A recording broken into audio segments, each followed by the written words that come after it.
நான் கேட்கிற கேள்விக்கு பதில் சொல்லு. காலையில 8:45 வருவதாக சொன்ன விஜய் என்ன மைத்துக்கடா 2:45 நாமக்கல் வந்தா? கேள்விக்கு பதில் சொல்றா. காலையிலிருந்து தண்ணீர் இல்லாமல், காலையிலிருந்து மொட்டை வெயில்ல சாப்பாடு இல்லாமல் ஆண் பிள்ளையும் பெண் பிள்ளையும் நிற்பார்கள், குழந்தைகள் நிற்பார்கள். அவருக்கு கழிவறை வேணும், தண்ணீர் வேணும், கூடார வேணும். தெரியுமா தெரியாதா? தெரியவில்லை என்றால் நீ எப்படி தலைமை பண்பு உள்ள தலைவனாக இருக்க முடியும்?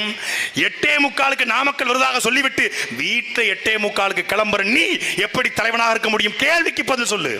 காலையில 6 மணிக்கு ஷூட்டிங் என்றால் 6:10 போனா நான் அவமானமா கருதுவேன், நான் கில்ட்டா ஃபீல் பண்ணுவேன்னு சொல்ற நீங்கள் ஷூட்டிங் மட்டும் சரியான இடத்துக்கு போவீங்க, ஆனால் பிரச்சார கூட்டத்துக்கு லேட்டா போவீங்கன்னா மக்களை நீ எப்படி மதிக்கிற அப்படின்னு தெரியல. இந்த கேள்விக்கு பதில் சொல்லு. 12 மணிக்கு கரூர் என்று சொல்லிவிட்டு எதற்காக நீ 7:30 மணிக்கு கரூருக்கு வந்த? 6 மணிக்கு மேல போகாதீங்க, கூட்ட நெரிசல் இருக்கிறது, போனால் மக்களுக்கு பாதிப்பு வரும் என்று காவல்துறை சொன்ன பிறகும் இல்ல நான் போவேன் என்று சொன்னது எதற்காக? டிசம்பர் 13 போக வேண்டிய கரூர் கூட்டத்தை அவசர அவசரமாக செப்டம்பர் 27 மாற்ற வேண்டிய தேவை என்ன? செந்தில் பாலாஜி எதிர்க்கணும், திமுகவை எதிர்க்கணும், 30 விழாவை விட பெரிய கூட்டத்தை காட்டணுங்கிறதுக்காக, உங்களுடைய ரசிக போதைக்காக, உன் திமிருக்காக, உன்னுடைய கிரவுட் மென்டாலிட்டிக்காக, உன்னுடைய ஆணவத்துக்காக 41 பேரை நீ பழி கொடுத்த. நீதான் காரணம்.